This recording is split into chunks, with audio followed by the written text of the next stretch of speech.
Hello, my name is Dan Wagner, and welcome to this episode of the Digital Filmmaker Forum. Tonight we're going to watch a film, a documentary film entitled Life Lessons Breaking the Silence of Ovarian Cancer. And with me tonight is Jackie Bazinet-Tolson, who was the producer-director of this documentary. Yes. And I guess you were telling me earlier that every year there's an estimated number of cases, 22,000 new cases of ovarian cancer a year. Yes, that's correct. And of those cases, 16,000 of them, people will die. Yes, absolutely. So this is kind of a big issue, especially for those individuals that have been diagnosed with this problem, right? Yes, absolutely. So, Jackie, tell us a little bit about this film. Tell us about the disease and just a little bit of background of what this issue is that you cover in your film. Well, the issue is, the topic is ovarian cancer, and specifically about to educate the medical field, to educate women, and to empower women to take control of their own health and to be their own health advocate, and to just educate women about what the symptoms of ovarian cancer are, and if you do in fact find yourself with some of these symptoms, to go get it checked out. Now, these symptoms that you're talking about, are they big and broad and therefore it's obvious that you have this disease, or are they kind of smaller symptoms that maybe people might misdiagnose this particular disease for some other disease? Yes, that's the thing. Ovarian cancer has been dubbed the silent killer, and because in the past doctors did not, they assumed that there were no symptoms, that it just all of a sudden women were diagnosed. Once they were diagnosed with ovarian cancer, they were in the fourth stage. There's 4 stages of the cancer, and by that time it was too late. The cancer had spread throughout their organs, and it was basically a death sentence, hence silent killer. And they have found out through research, through Seattle research with Dr. Goff, Dr. Barbara Goff in Seattle, that there are symptoms, and there are symptoms that can be misconstrued as something else, something like irritable bowel syndrome, something like that. And in the documentary, we go through what the symptoms are, how to recognize them, and what to do if you have those symptoms for more than 2 weeks. Okay. Yeah. Tell me a little bit about the people that we're going to meet that made it into your documentary here. The people, I met some amazing women, amazing women, and amazing men that, husbands that were with their women. Let's see, we have... I understand there was, you had the doctor? Yes, we had a researcher, her name is Laura Shaver, and she was a cancer researcher. She was in cancer research and found out that she had ovarian cancer, and was very surprised at what little research went into the treatment of ovarian cancer. And she also said she would have never known that she had had ovarian cancer had she not mentioned to her doctor that she had some bloating. And that led to a test, which led to another test. And her being a cancer researcher, she was alerted to, oh wow, this could be ovarian cancer. So that set real hard on her. Yeah, right. And she wanted, when she got diagnosed, she wanted to send her cells or the biology stuff. She wanted to send that off to get researched, and she couldn't find any place to do it. Really? Yeah, she really had a hard time with. There was not like one place. And her being a scientist. It probably frustrated Yeah, her very to no frustrated. end. So that's she in turn created her own foundation called the Clarity Foundation. Yeah. Now, in this film, did you interview family members and of the victims and that? I did interview one family member. Stephanie Strauss was one of the victims, and she she passed away, and she made a promise. Her sister made a promise to her that she would continue the fight and continue to get the word out, because she never wanted anyone to be treated like she was treated. She went to her doctor several times within a 16-month period or 18-month period, and her doctor kept saying, it's premenopausal problems, it's this, it's that, it's a yeast infection, it's, you know, it's anything but, and really refused to take her seriously and didn't give her the care that she needed.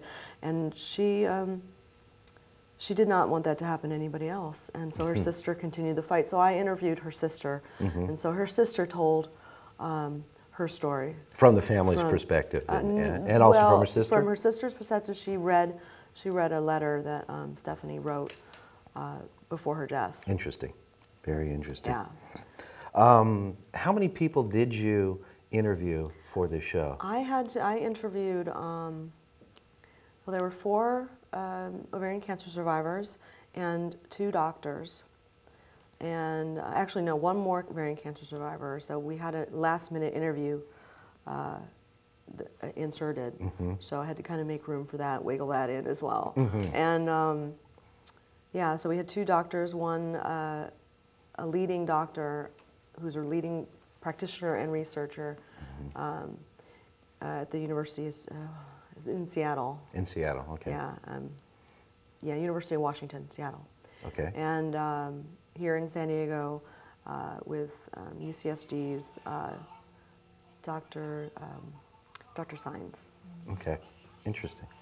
Well, was it difficult for you to find these people and to get them to open up to you for this show? For this particular documentary, it was not. I worked with the woman who was in the client, which was NOCC, National Ovarian Cancer Coalition. She was a representative. She was also a survivor, and so she, in tune, got me in touch, you know, through via email with other people that would be interested in talking to me. So I had a lot of people to choose from, but a very short, small amount of time to choose those people. Right. So I did some pre-interviews, and one of the things that's really hard is turning down people for an interview, especially when it's something like this. When really, people are really, they really want to talk about it.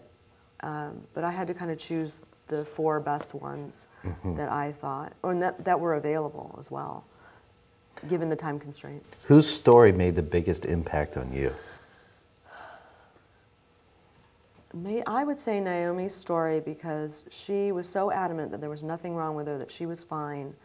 And her doctor, she had a fever, and she called her doctor, and her doctor basically pushed her to go to the hospital. And yeah, I thought that was, you know, because a lot of people are stubborn. They don't want to say, they don't want to go to the doctor. They don't want to admit they're sick. Nobody wants to be sick. So that, I could really resonate with her, you know, because nobody wants to think they're sick, and they think, oh, this little thing, oh, it's a little stomach ache, no big deal. And then it turned out to be, you know, a cantaloupe-sized tumor in her abdomen. And the one thing about ovarian cancer is that when it's caught early in the first 2 stages, it is highly treatable, and you can treat up to, I think it is 95%. And I'm not sure of the stats. You'll see the stats in the piece. Very highly treatable when it's caught early. When it's not caught, when it's caught in the 3rd and 4th stages, it is increasingly more difficult to treat, and the survival rate is, you know, is less and less. Well, I tell you what. Why don't we get right to watching the show, and let's take a look at life lessons. Breaking the silence of ovarian cancer. Sure.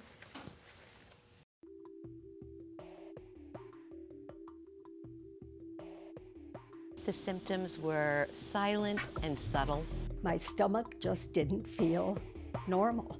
I had some pain in my pelvic region and some bloating. And at the age of 18, you don't really think that anything's going to be wrong. A lot of cramping in the lower abdomen. I thought I knew a lot about the disease being in cancer research. There is a way to break the silence.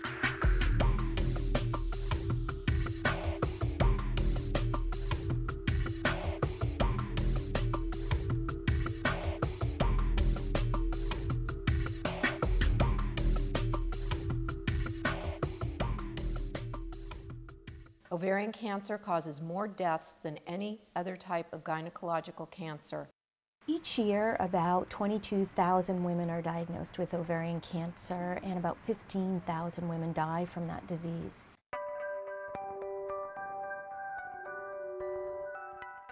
My name is Stephanie Strauss, and I am a recurrent stage 4 ongoing in-treatment ovarian cancer survivor. I have advanced disease, and I have not had a remission yet. I started having symptoms of bloating, gas, constipation, and fullness after eating. My sister was a beautiful 43-year-old woman, full of life. She was a health nut. She ate healthy. She exercised every day. She was a tremendous spinner. Didn't drink, didn't smoke. So we were all absolutely shocked when she was diagnosed with ovarian cancer. She was a young, beautiful woman who ended up losing her life within 16 months of being diagnosed. It was really, really important to her to get the message out for other women, because no one in our family had had cancer, ovarian cancer, because we knew nothing about it. It was so important for her to advocate for other women, and I promised her that I would continue that on.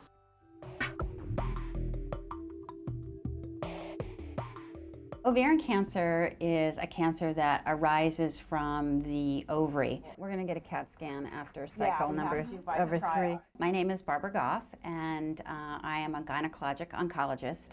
I practice at the University of Washington and at the Seattle Cancer Care Alliance. Platelets, let me see. I have a very busy clinical practice that involves doing a lot of surgery, administering chemotherapy, admitting patients to the hospital with gynecologic cancers. And then also I do a lot of research. The primary focus of my research right now is in the early detection of ovarian cancer. My name is Cheryl Sines. I'm a gynecologic oncologist at the Moores UCSD Cancer Center here in San Diego, California. We're talking about changing the culture surrounding ovarian cancer and surrounding what was taught in the past and the myth and the lore that's gone along that this is a silent killer. It's not silent. There actually are symptoms, even early in the disease. You know, honestly, I had never heard of ovarian cancer. There was no history in my family of cancer. I had no reason to believe I would get cancer. I ate well, I exercised, I went to a nutritionist, I went for annual mammographies, I went for my pap smear. I'm Naomi Whitaker, and I am very proudly a 6-year survivor of ovarian cancer. My name's Laura Shaver, and I'm a scientist by training. I was diagnosed exactly 2 years ago. When I got cancer, I was so shocked. I thought I knew a lot about the disease, being in cancer research since 1984 and doing drug development since 1989, but you get a very different perspective as a patient. Look here. I was diagnosed when I was age 18. Good.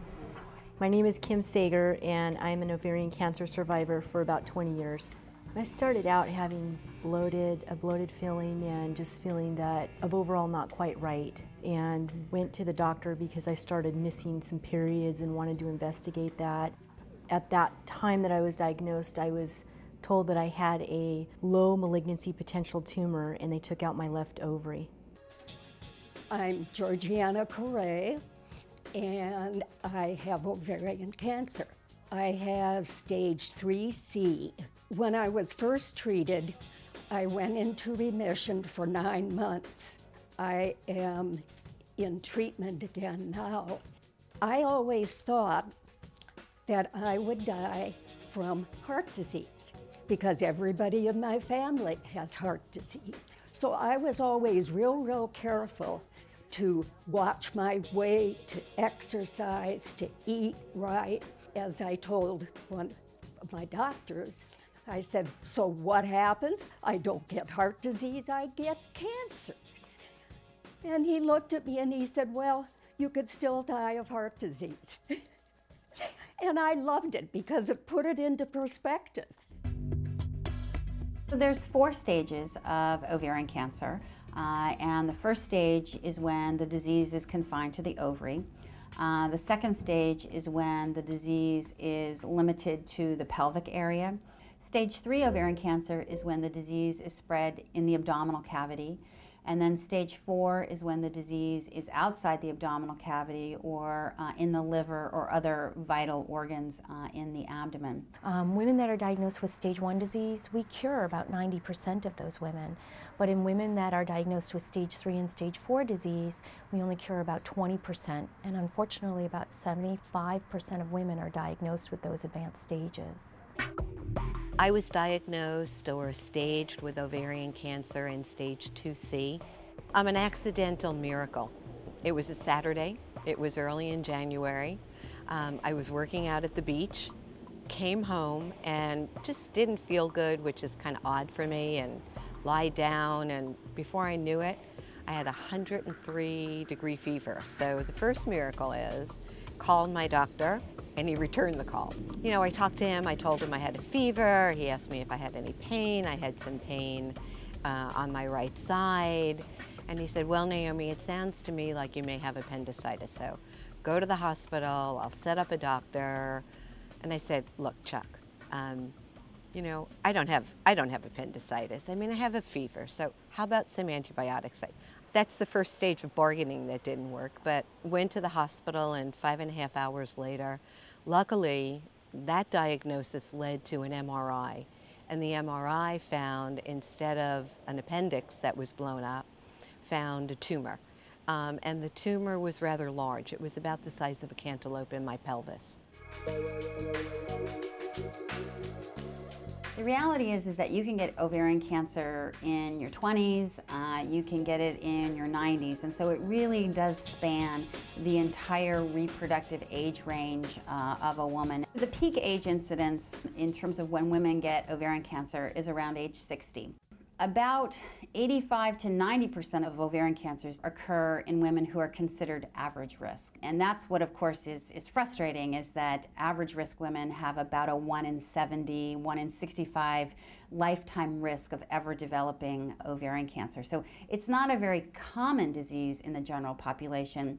But what's the problem is that it is the #1 killer in terms of gynecologic cancers of women.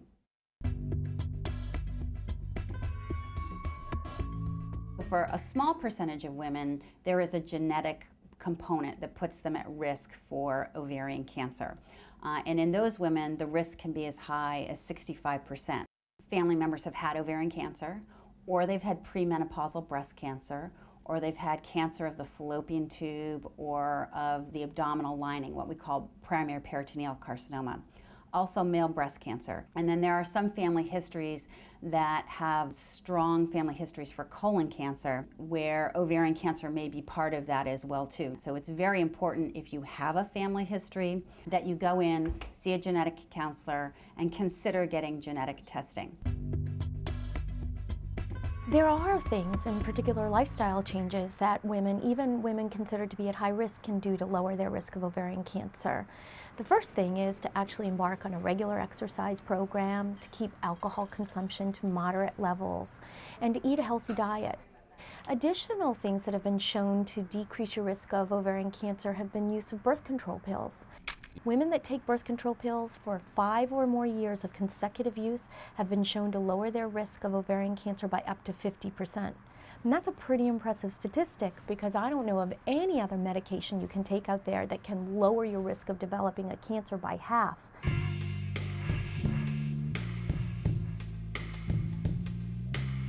There is a way to break the silence. There is a way to listen to your body and to understand your body, and to know that there are symptoms that you can identify that would at least lead you to ask your doctor.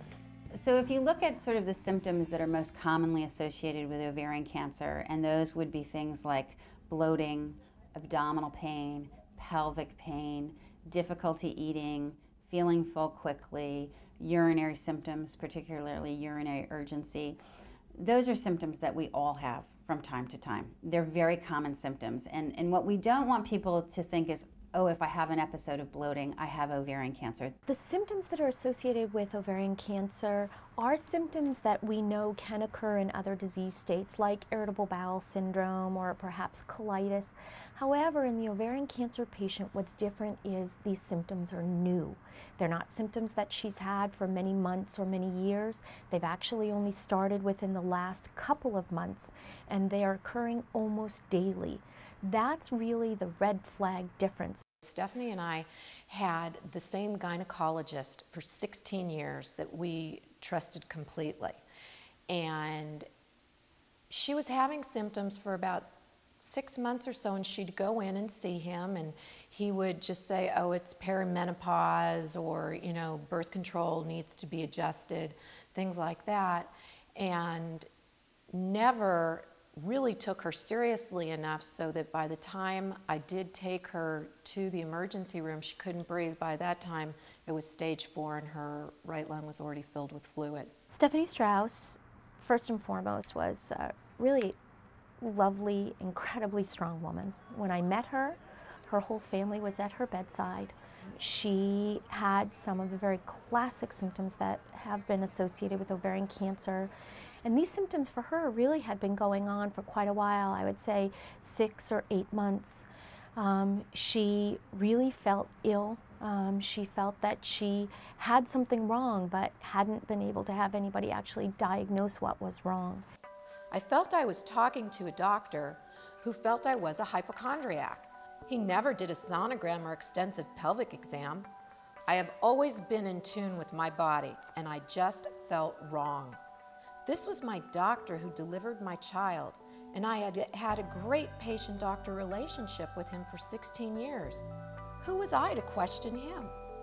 Have you ever been to a book club? I was having what I thought was probably urinary symptoms, like a urinary tract infection. And the antibiotics didn't help at all. In fact, it was getting worse. And I was having more and more cramping in my belly. And I said, I want to come in. They did a very quick exam and said, well, I think it's cleared up. So give it another week or so and see what happens. And I was going on a trip. And while I was on that, the symptoms became a lot worse. And when I got home, I made an immediate appointment to see the doctor. And I said, there's something very wrong in there. And he did a pelvic exam and said, yes, you're right. About 5 years later, I had gotten married and pretty much gone on with my life and ended up having some more symptoms, low pressure, dull aches, just bloated, not quite feeling right. And I had a pretty good doctor at the time who ran quite a bit of tests and ultrasound and found that I had a mass. And at that point, he gave me a CA-125, which actually came back negative, and then referred me to the gynecologic oncologist. I was a 54-year-old woman in menopause, so I was bloated. That didn't seem like a big deal. I had a tummy. That didn't seem like a big deal. I had to urinate all the time, but I drank a lot of water, so that didn't seem like a big deal. My bowel movements were changing and were different. When I looked back at it and when I learned what the symptoms were, I would have said I probably had them for at least 6 months, maybe more than that, but it didn't seem out of proportion. It just, one would pop up, another would pop up. But I think actually what it was I was just so busy. I just didn't listen, and I didn't know to listen, and I didn't know to ask. I had some symptoms of which I chose to ignore. I had some pain in my pelvic region and some bloating, and I would have ignored it, except it was time for my annual pap and pelvic. Fortunately, the person that I saw suggested that I have an ultrasound. I didn't think much of it, but looking back on it, I probably had it for at least 6 months. There is a happy medium between panicking over every single little thing you read in the newspaper or in a magazine about what now is going to kill us, and being realistic and going to the doctor when you have real symptoms. And it's hard to find that middle ground sometimes. It's very hard to listen to our bodies because as we get older, we all, even in our 20s, 30s, and 40s, I mean, we have so many changes associated with the menstrual cycle that it's really difficult to figure out what's normal for us and what's not normal for us. Things like going to the bathroom more frequently than you normally would, the urgency of having a bowel movement. These are all things that nobody likes to talk about, but they're clear symptoms. And for myself and for all the ovarian cancer survivors that I've talked with, we've all had these symptoms, and we all we don't pay attention to it because either we're too busy in our lives or we just think, oh, it must be something else, it's something I ate. It's really something that one has to pay attention to on an ongoing basis.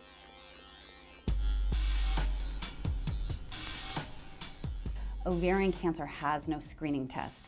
There are a lot of women who think that if they have a normal pap smear, it means that they can't have ovarian cancer. It's important for women to understand that pap smears screen for a very specific type of cancer. They screen for cervical cancer, but they do not screen for endometrial cancer, they don't screen for ovarian cancer, they don't screen for any of the uterine cancers. It can be very difficult to palpate a small ovarian tumor at the time of an annual exam. It's one thing if it's the size of an orange or it's the size of a, of a cantaloupe. Yes, you can feel that. A normal ovary is, about the size of an almond in women who've gone through menopause, and might be the small size of a very small walnut in, women who are premenopausal. I was very fortunate that even though I had a large tumor, it was grapefruit size, it was still stage 1. As I was having my ultrasound, I was looking at the monitor, and I just thought that, I remember thinking to myself, oh boy, they must have that on some sort of weird magnification because that's a really big ovary. But I just did not think anything about ovarian cancer. Or I was thinking perhaps I had a cyst that might resolve itself. As soon as I got off the table and I asked the technician, did you see anything? And they said, oh, they might have seen a cyst, and they were going to have the radiologist read it right away, and they would get me a report to my doctor today. I thought, oh gosh, I should go back to my doctor and get a blood test for CA-125 to rule out ovarian cancer. So CA-125 is a tumor marker that is actually shed from the ovarian cancer into the bloodstream. And about 80% of ovarian cancers will have an elevated CA-125. One of the problems with CA-125 is that in early stages, like stage 1, when the disease is most curable and where you want to catch it, only about 50% of those tumors will actually have an elevated CA-125. There are a number of tests that have been used for diagnosis of ovarian cancer, and the tests that are most useful in diagnosis would be ultrasound, CA-125, and then sometimes even CAT scans or MRIs. Now, people have looked at using the blood test CA-125 and transvaginal ultrasound as a screening test, which means that we use it in women who have absolutely no symptoms, who are feeling well, who are just coming in for screening, similar to what you do for mammography or what you would do for a pap smear. And what has been shown in the studies to date is that those tests really don't result in a reduction in the morbidity or the mortality of this disease. And one of the big problems is that there's a very high false positive rate with these tests. In women that have yet to go through menopause, there can be many reasons that that protein can be circulating in the bloodstream, and those are not at all associated with ovarian cancer. There can also be false negatives. What do we mean by that? Well, there are women that have ovarian cancer, and we know they have ovarian cancer, and the test isn't elevated. In fact, in women that we know have stage 1 or stage 2 ovarian cancer, only about half of them have an elevated CA-125. So as a test, the CA-125 doesn't really help us pick the disease up any earlier.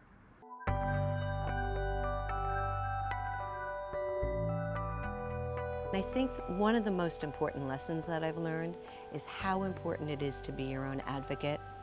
Doctors are busy. You know, I was a healthy person. There's no reason to really look carefully at me. I wasn't a high-risk kind of person, and so they don't. I think it's always important for women to be their own health advocates, be it for ovarian cancer or any other disorder like high cholesterol or heart disease or really any type of disease. Always ask for a second opinion or a third opinion. And this is not something that people should be embarrassed about. It surprises me how many patients actually don't get a second opinion when it comes to cancer or a serious life-threatening illness. People will often get, multiple bids on a project for their house, yet very few people will actually seek a second opinion. I think most physicians are not insulted by patients seeking a second opinion. I personally encourage my patients to seek a second opinion.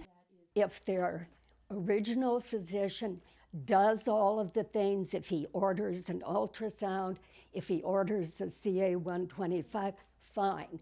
But if it's somebody who just tries to put you off and you have the symptoms and they don't go away, you find somebody else.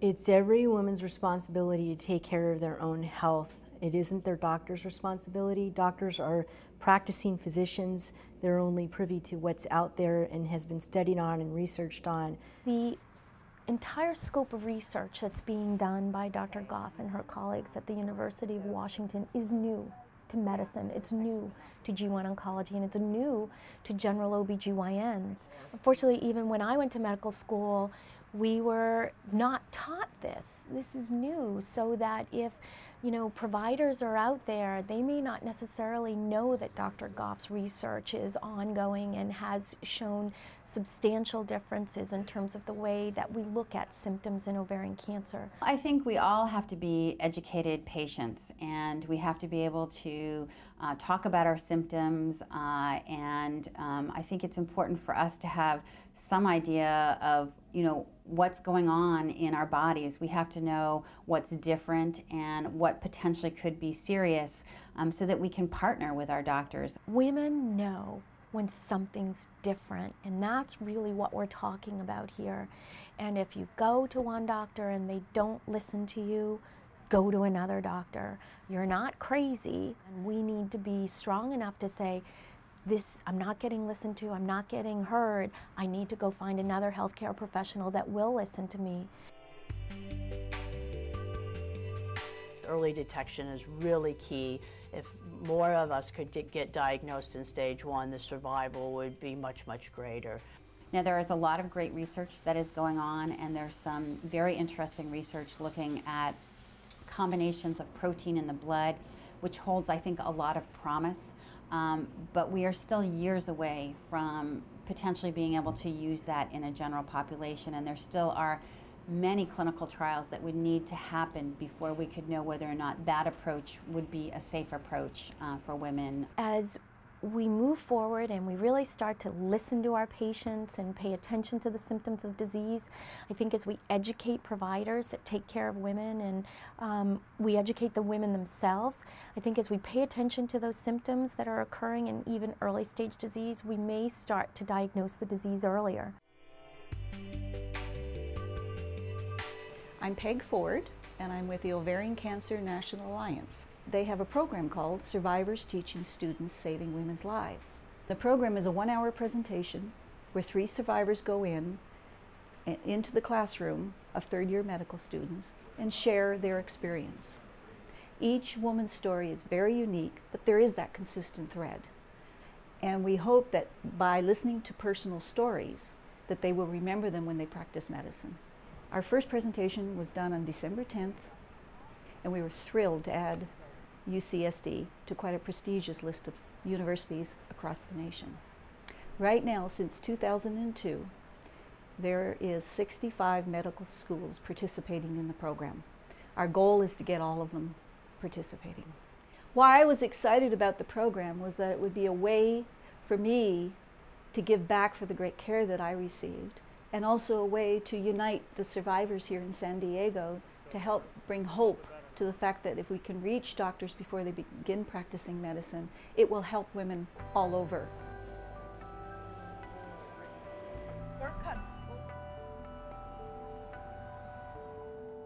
I still continue to struggle with having recurrent tumors, and approximately every couple of years I have surgery. And over my course of lifetime, I probably will have a couple more operations, unless of course we find a cure, which is, we're all hoping for that. I know that I'm a lucky person, and I'm lucky by accident. I'm not lucky because I advocated. I'm lucky because I was in a situation where literally my doctor advocated for me. But what I also know is I would love there to be more stories like mine, more stories of women who have survived ovarian cancer, who are healthy, and who go on to live really full and special lives. And that's only going to be possible if we really pay attention, if we really break the silence, if we really listen to the whisper, and if we really advocate for ourselves, and if we know what to advocate for.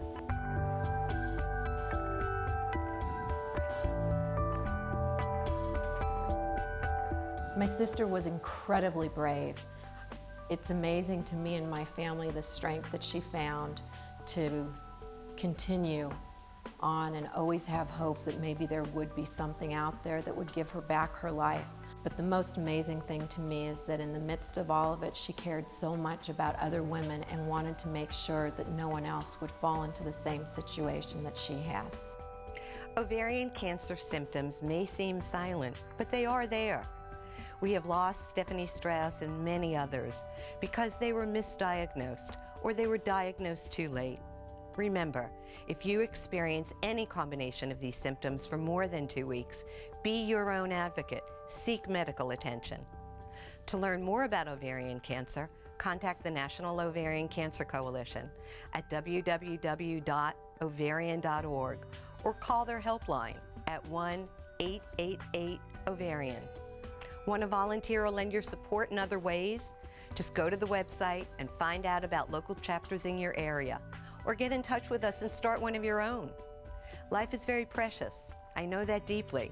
Knowing about the early warning symptoms of ovarian cancer increases the odds of early stage detection. Please join with me in sharing this information with every woman you know. Thank you on behalf of Steffi Strauss, the National Ovarian Cancer Coalition, and every woman who has experienced this disease.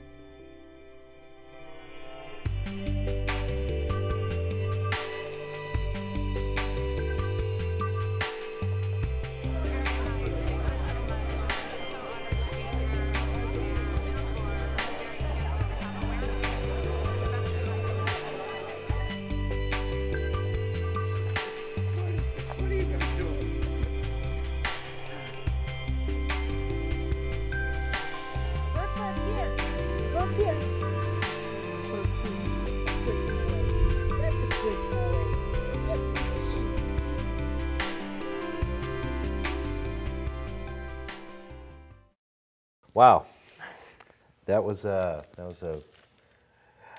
think the thing that resonated with me most was the very intimate details that the people that you interviewed seemed to share so freely.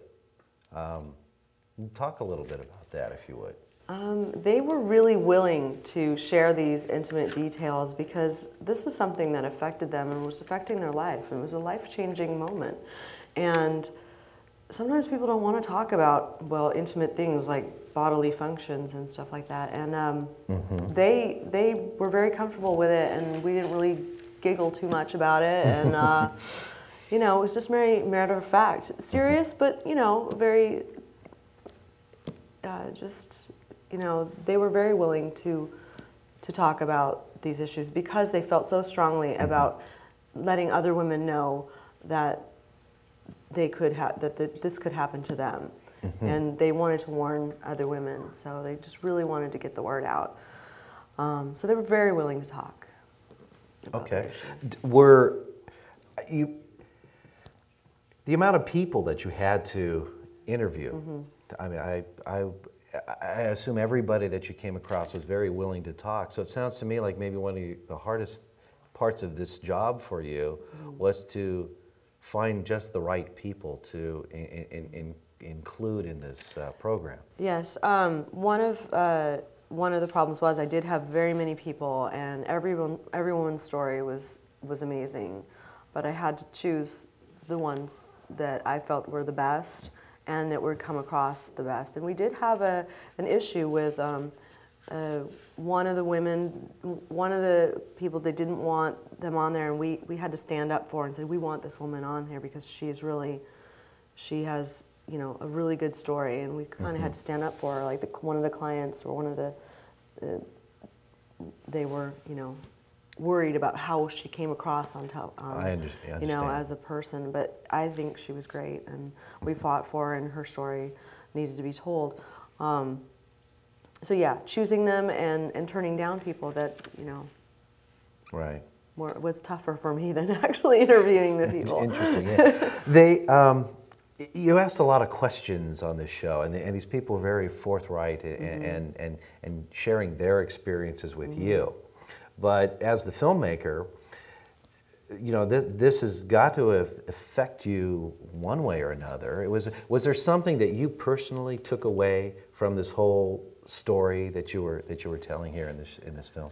Well, I think definitely one of the things that really hit me is really standing up for yourself and being your own health advocate, even more so than I was. I've always been very, when I go to the doctor, you know, I go prepared, whereas, and you just don't take, you know, what they say for because they're physicians, and, you know, they're not God or whatever, and they're, you know, they're human beings. So, and they have a license to practice. So that's one of the things that I took away from that. And also, I knew nothing about ovarian cancer.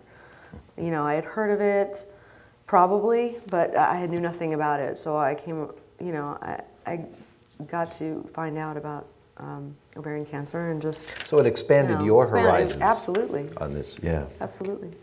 So Jackie, at this point, I'd kind of like to open it up to any questions that anybody here might have. Does anybody have any questions for Jackie?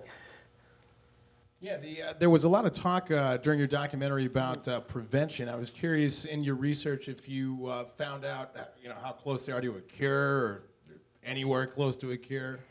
I have found out that there is, the only prevention so far that they know of is birth control pills for 5 consecutive years.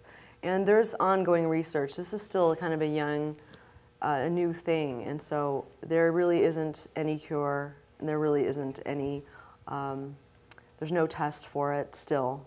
They're working on a test. I know that there is a test in the works, and it's been approved by LabCorp or something like that. But there's some questions in the research that it wasn't researched properly, or it wasn't tested properly, or there's a lot of issues with that particular test. But yeah, there really isn't much. So addressing this issue is a constantly evolving scene. Yeah, I mean, if I were to, there might be more research that I haven't, since haven't been working on it, have gone out. Right. But I keep in contact with a lot of the women, and they send me all kinds of stuff. So it's great. Anybody else? Any other questions? Okay. Well, this is an incredible story that you managed to put together and to tell, and I'm sure that shows like this and getting this program out there to the general public will help a whole lot of folks. So I really applaud you on putting a show together like this. And let's hope that everybody, maybe, who knows, maybe somebody watching this very program is going to be a huge contributor to finding a cure for this, or at least determining what the problem, what causes this, so that a cure can be found. Yeah, so absolutely. It would be nice. it would be. Let's change gears a little bit now. Awesome. Let's talk about production. Okay.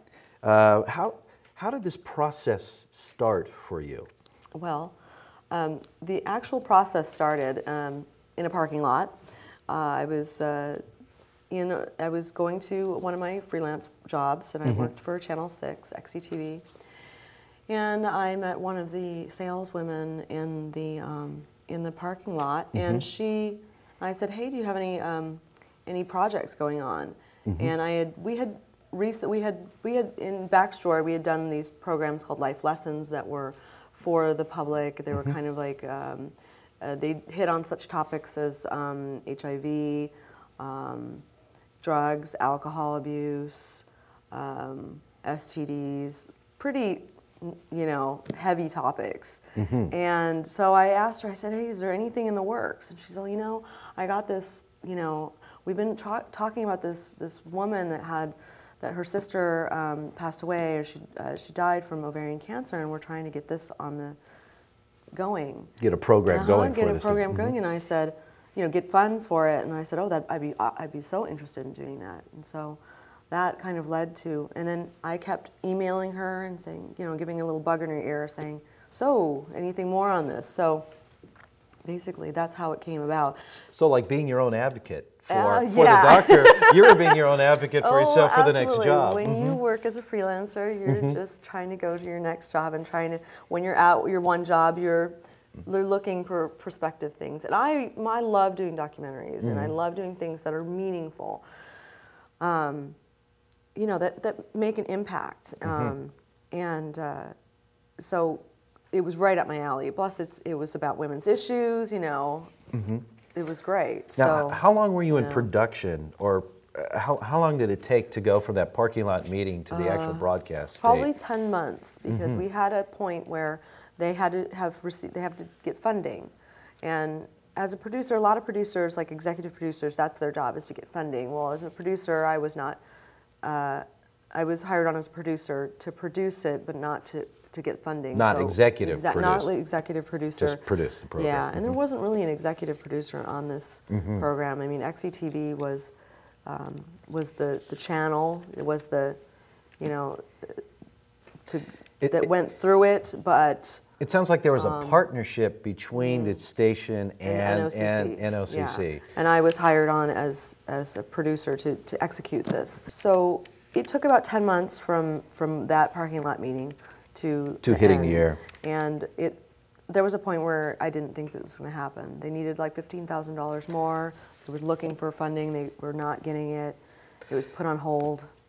And then I got an email, "Hey, we got funding. So it's a go." You had a 10-month window, and from that first parking lot discussion, basically not much happened other than behind the scenes for about 3 months, and maybe some behind the scenes talking till finally somebody said, "Yes, let's do this." And then from then, it was probably about 6 months. So you put this show together in 6 months, basically, including all the research and that type of thing. I did a little bit of research when I found out about it, because I was interested in it, something I just wanted to get myself knowledgeable about. But I didn't start the serious research and development until I knew we had money, because there's, Did you find it difficult to find people to talk to? No, I did not find it. It was easy to find people to talk to. People wanted to talk to me. It was very easy. This particular topic, unlike things like HIV and STDs, they want to talk about it. Okay. They want to talk about it because they want to get the message out to other women. So it's beyond a symptom; it's a cause, and so they really wanted to get their cause out there. And you became, because it affected them so greatly, and they were floored. All these women were they were just, "What? This is happening to me?" So, and with such little symptoms that they just ignored or just said, "Oh, it's just you know, indigestion or something. So they were just shocked. So they wanted to make sure that other people do know that there is some symptoms. Now, how did you go about the production of this? Did you shoot this yourself, or did you have a crew working for you? I had a small crew. I worked with XCTV. We used the photographer staff at XCTV, their freelance staff. Basically, I went through their chief photographer, and when I needed a photographer, I would contact him. We would hash out the dates and try to, you know, scheduling was kind of tricky sometimes. Now, you had a shoot in Seattle in addition to a majority of the work here in San Diego. So you had some distance and travel issues and that type of thing. What were some of the challenges you needed to overcome? Well, the challenges for that, for one thing, is for me to get a photographer there. And, you know, there's so many photographers out there, and you don't know what you're going to, what you're going to get. And so that was a challenge for me because I was just going to fly in there one day, shoot, and then leave. And it was just going to be a half-day shoot. And is that what she's happened? Really busy. Yes, pretty much. Okay. Yes. I went in there and got there, and she was a busy woman, and I didn't want to take up too much of her time, you know, setting lights, doing this. So I needed a photographer that could just do it, get it right the first time. So. Good. Well, it looks like you were Exactly, successful. Funny. You got the footage into the Yeah. show, which kind of leads me to my next point is post-production. You've gone out, you've found your stories, you've shot the interviews, asked people for photographs, that type of thing. Now you're ready to start working on this show, the assembling all the pieces. What was some of your steps or your processes that you did as a producer, director now, kind of to breathe life into all these pieces and parts that you had? Well, the first thing I did, go back a little bit into the pre-production. I had written a script prior, but it wasn't going to be the actual script. It was a script, kind of a dummy script, so to speak. And then, so the first thing I wanted to do when I was done shooting, or while I'm shooting, is transcribe all the interviews and really do like a paper edit. It's kind of old school way with all the new computer technology we've got, all the nonlinear tools at our disposal. Why did you choose to go that route? I think to wrap my head around that much material, I needed to read it and see it on paper, because and that kind of thing. It would just be so much easier to go into the editing when I've prepared myself for what bites I want to use. So I don't have to digitize the whole entire monster of a piece and then try to figure out, oh, who said what said. If I remember somebody said something, I could go back to my notes, look up, oh yeah, they said something about this, let's use that. Much, much easier for me. Not everybody works that way. It also, if I had had an assistant, which I was going to have one, I could also, hand this stuff over to an assistant and have them digitize it. So I wouldn't even have to digitize it. That was my original plan. But of course, I ended up digitizing it myself, which is capturing the footage. Yes, but there's some people, some editors out there like to digitize their own footage. Yeah, because they like to get familiar you're with watching it, you're getting familiar with it. Well, I watched it as I transcribed it. And as it was going into the system, I would assume, too. Yes, I did that, too. Well, no, actually, I log everything, and then I batch capture. Very fair, very fair. Yeah. That's why they put those tools in exactly, in and then I walk away and go get a cup of coffee. Okay. So you started cutting the program here, and it has a certain style and a certain flow. Was that... And I noticed as we watched it, there were no commercial breaks, yet this was a show for a commercial television station. Talk a little bit about the edit style and the pacing and things like that for a commercial station in this particular show.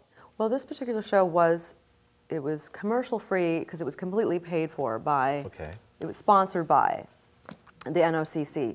So there were no commercial breaks, and that's one of the selling points to this particular thing, Life Lessons. They say, oh, you have your program's commercial free. So I didn't have to, I would have cut it differently for commercial breaks. I would have had to after every commercial break, I would have to revisit certain things so that Set the scene again. Exactly. So I didn't have to do that. And I was always a little worried about people forgetting what was going on in the beginning by the time they got to the end. But I was just hoping for the best. Well, it's kind of interesting. You're hoping how people what their reaction is, and as you're cutting the show, you know, you're real close to those trees in that forest. Oh, totally. You know, was there any point, or I should say, at which point did you bring other people in to watch the show and see if what you were doing there if you were on the right track? How'd you work that into the schedule? Well, after I did a first good edit where I felt that it was good enough for someone to look at and someone like one of my colleagues to look at, I did that. I went down the room to the next person who was editing and another colleague, and I said, "Hey, do you got a half an hour? Can you come watch this?" He goes, "Yes, I got an animation rendering. I got time." Exactly. No, he's like, "Yeah, sure," you know, or like whatever. So he sat down and watched it, and you know, gave me some. And I asked him. I said, "Please be honest. Don't be nice.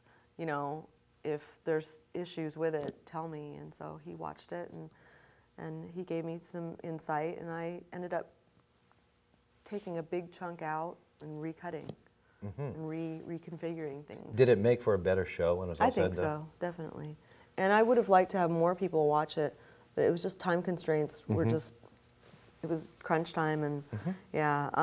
But I really wanted to have someone fresh look at it who didn't know anything about ovarian cancer, because that's the people that was our audience.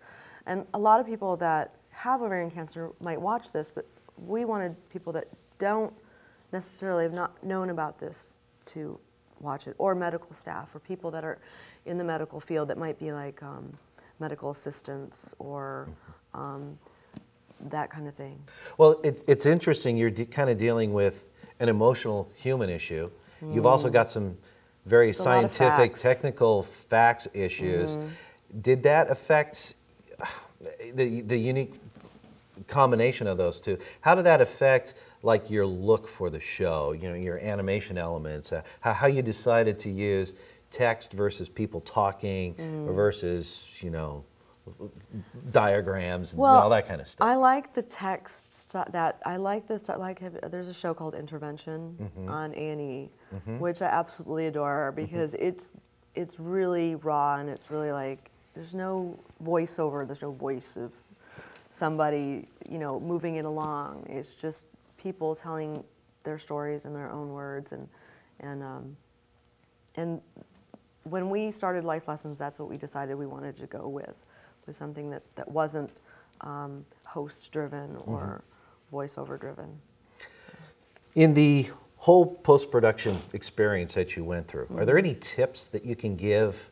Because that's where a majority of time is spent on a production, is in post-production. Post-production and pre-production are two things. Pre-production is a big chunk, and post-production is a big chunk. Well, I'm an editor, so I think it's all okay. in post, okay? Not all in post, because what you have to be organized. Pre-produce, it will go so much smoother, and you have time to be creative. Exactly. Instead of, oh, we got to fix this. It's like, you don't really want to have to fix it in post. Exactly. You know that. Yeah, you don't want to have to fix it in post. For a variety of reasons beyond my control. Because but they didn't pre-produce it right. But anyway. Exactly. Very much so. And there are some things that you cannot foresee, and Murphy's Law is always there to, you know. No, it's interesting. This is kind of an independent production, yet it was also under a commercial television station. I mean, how did you deal with the basics like equipment, use of equipment, and were all the tools there that you needed? Yes and no. They provided me with what I needed, most of what I needed. One thing that I lacked in the post-production process was an NTSC monitor. Really? I had a computer monitor, you know, like the Apple computer monitor. I worked on Final Cut Pro, but I did not have access to an NTSC monitor. That particular part of the editing system had failed, at one point. There was the output part. Yeah, okay. Something technically went awry. Yes, and I kept asking for this. I said, I really need a monitor. I really need a monitor. Why did you really need a monitor? I mean, you see the picture right there on the computer screen. I mean, for one thing, you see it as someone else is going to see it at home. They're not necessarily going to see it on a, $1,000, $1,500 computer screen. Right, typically on that computer screen, that image is pretty small. It's like little, like this. Yeah, and when you put no matter how you put, on your 19-inch TV, you're going to see things that you don't see on a 4-inch monitor. So there are flaws like that I, see now that I wish that I had a monitor, because I would have picked them up a little better and I would have cleaned it up a little better. And when you go to that 42-inch plasma that everybody's buying now you're really going to see those bugs. A little mistake ends up being a big mistake later. Yeah, I hear you. And color correction too. Like if you have coloring issues with color correction, you need an NTSC monitor. You need a good monitor to see that. Yeah.